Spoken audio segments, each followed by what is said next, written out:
Some aspire to achieve much in this life, but may not always succeed in realizing their desires. Meanwhile, others, upon envisioning something, genuinely attain it. The main difference between them lies in the fact that the latter know how to control their thinking, shaping the desired reality. In this video, I will share how one can learn to do this. Towards the end of the video, I will provide a simple technique that allows for easily modeling the desired reality. Before delving into how to learn this, let's address the question: can one really model their desired reality? Of course, not everything in life is under human control. External circumstances beyond our control sometimes introduce their own corrections. But let's discuss the reality we can truly influence, model through our thoughts and actions. How can we do this, and what can we influence? Practically everything around us, all objects and phenomena, were created by humans. Someone initially imagined their future home in their mind. Books, for example, initially existed as thoughts in someone's mind. Then they decided to write a book. Others established publishing houses for publications and so forth. Everything in our world is a result of thought, action, and ultimately, the created outcome. Thus, the reality we live in is shaped by people's thoughts. However, not everyone can effectively control their thoughts.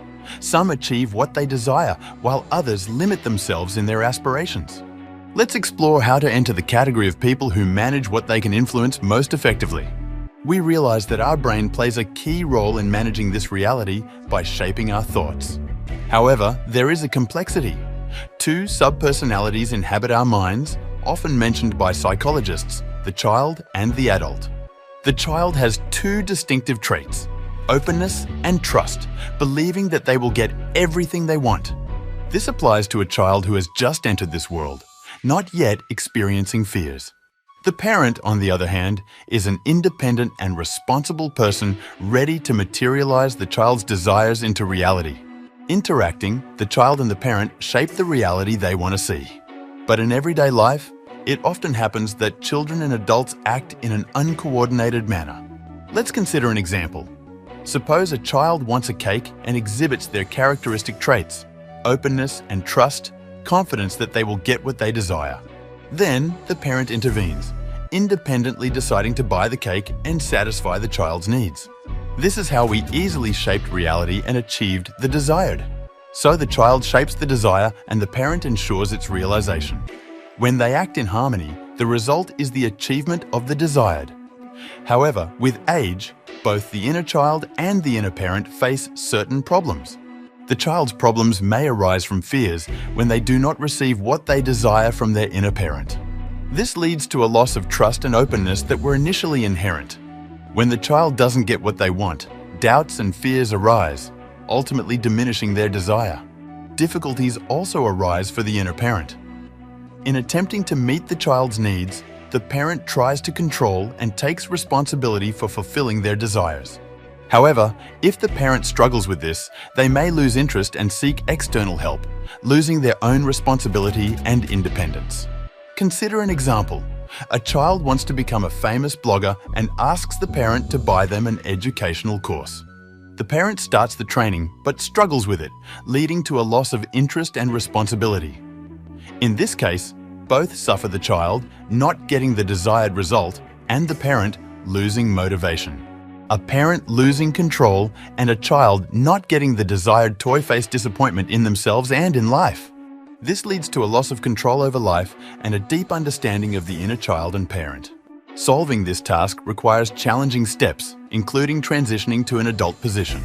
Becoming an adult means learning to control your thinking in any life situation. Controlling the inner child and parent is not easy but possible. Manage your inner child and parent, influencing all aspects of your life. People dominated by the inner child, constantly demanding but with a parent not taking responsibility and fulfilling desires, often find themselves in poverty and unhappiness. Whereas those with a dominant parent may be wealthy but often unhappy due to losing the ability to dream and desire. Rich and happy people are those where both the child and parent function harmoniously. To stabilize the relationship between the inner child and parent, use the following technique. Step 1. Inner child diagnosis. Ask yourself questions. Am I showing openness and trust towards the world?